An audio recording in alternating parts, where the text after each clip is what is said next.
പിന്നെ ഇതൊരു വ്യൂസിന് വേണ്ടിയിട്ടുള്ള വീഡിയോ അല്ല കേട്ടോ. ഒരു ഗുരുതരമായിട്ടുള്ള മാനസിക സാമൂഹിക പ്രശ്നത്തിൻ്റെ വിശദീകരണമാണ്. ഇന്നലെ ഞാനൊരു പബ്ലിക് ബസ്സിൽ നിന്നുള്ളൊരു വീഡിയോ ഷെയർ ചെയ്ത്. എന്താണെന്ന് വെച്ച് കഴിഞ്ഞാൽ ഒരാൾ മനഃപൂർവ്വം എൻ്റെ ശരീരത്തിൽ സ്പർശിക്കുന്ന ഒരു വീഡിയോ. അതൊരു ആക്സിഡൻ്റ് അല്ല, ഒരു മിസ്അണ്ടർസ്റ്റാൻഡിങ്ങും അല്ല. ഇത് മേജർ സൈക്കോളജിക്കൽ ഇഷ്യൂവും സെക്ഷൽ ബൗണ്ടറി വയലേഷനുമാണ്. അതായത് കൺസെൻ്റ് ഇല്ലാതെ ഒരു മനുഷ്യൻ്റെ ശരീരത്തിൽ തൊടാൻ ആർക്കാ അവകാശമുള്ളത്? ശരിക്കിത് കാണിക്കുന്നത് എന്താണെന്നറിയോ? അയാൾക്ക് അയാളുടെ ഇമ്പൾസ് കൺട്രോൾ ചെയ്യാനുള്ള ശേഷിയില്ല, മറ്റുള്ള മനുഷ്യന്മാരോടുള്ള എമ്പതി ഇല്ല.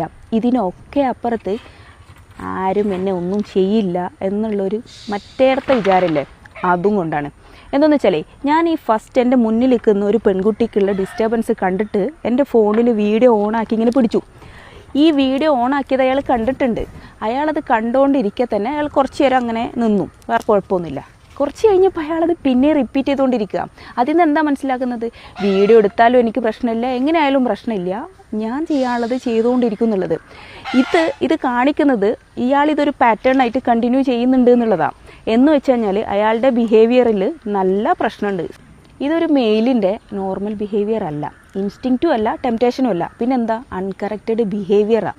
സൈക്കോളജി പറയണതേ unchallenged behaviour become repeated behaviours. നമ്മളെന്താ ചെയ്യേണ്ടത്? ഞാൻ ഇന്നലെ ആ വീഡിയോ എടുത്ത് അയാൾക്കത് പ്രശ്നമല്ല എന്ന് അയാൾ മനസ്സിലാക്കിയിട്ട് വീണ്ടും അത് റിപ്പീറ്റ് ചെയ്തത് കണ്ടിട്ട് ഞാൻ ആ വീഡിയോ പോസ്റ്റ് ചെയ്തതിൻ്റെ ഉദ്ദേശം എന്താണെന്ന് വെച്ചാൽ ഇത് മാക്സിമം ആളുകളിലേക്ക് എത്തിക്കുക. സൊസൈറ്റി അയാളെ ചോദ്യം ചെയ്യണം. അത് അയാളുടെ ചുറ്റുമുള്ള ആൾക്കാരും അയാളുടെ കുടുംബക്കാരും കാണണം. ഒരാൾ സ്വന്തം മനസാക്ഷിക്ക് മുമ്പിൽ അയാൾക്ക് ഒന്നും പ്രശ്നമില്ലാതെ നടക്കുന്ന ഒരാളാണ് എന്നുണ്ടെങ്കിൽ പിന്നെ അയാൾ മാന്യത കാണിക്കുന്നത് അയാൾ ജീവിക്കുന്ന സൊസൈറ്റിക്ക് മുമ്പിലും അയാളുടെ ചുറ്റുമുള്ള കുടുംബത്തിന് മുമ്പിലുമാണ്. അപ്പോൾ ഈ കുടുംബം അത് അറിഞ്ഞു എന്നറിയുമ്പോഴും സൊസൈറ്റി അത് അറിഞ്ഞു എന്നറിയുമ്പോൾ മാത്രമാണ് ഇവർ ഈ ബിഹേവിയർ ചേഞ്ച് ചെയ്യാൻ പോകുന്നുള്ളൂ. അതാണ് ഞാൻ ആ വീഡിയോ ഷെയർ ചെയ്തതുകൊണ്ട് ഉദ്ദേശിച്ചത്. ആ സാധനം സൊസൈറ്റി നോർമലൈസ് ചെയ്യുന്നത് കൊണ്ട് എന്താ ഉണ്ടാവുന്നത് എന്ന് വെച്ച് കഴിഞ്ഞാൽ അയാൾ ഒരിക്കലും അത് ചേഞ്ച് ചെയ്യാൻ പോകുന്നില്ല. ഇങ്ങനെയാണെങ്കിലും വിക്ടിമിനെ മാത്രം ക്രൂശിക്കാനേ ഇവിടെ ആളുകളുള്ളൂ എന്ന് പറഞ്ഞിട്ട് അയാൾ അത് ആ സാധനം റിപ്പീറ്റ് ചെയ്തുകൊണ്ടേയിരിക്കും. ഇതൊരു ചെറിയ തെറ്റല്ല, ജോക്കും അല്ല, അറ്റൻഷൻ സീക്കിങ്ങും അല്ല. ഇതൊരു major psychological and social issue ആണ്. സൊസൈറ്റിയും കുടുംബവും അറിഞ്ഞ് അയാളെ ബിഹേവിയർ, ഇത്തരം ആൾക്കാരുടെ ബിഹേവിയർ തിരുത്താനാണ് ശ്രമിക്കേണ്ടത്.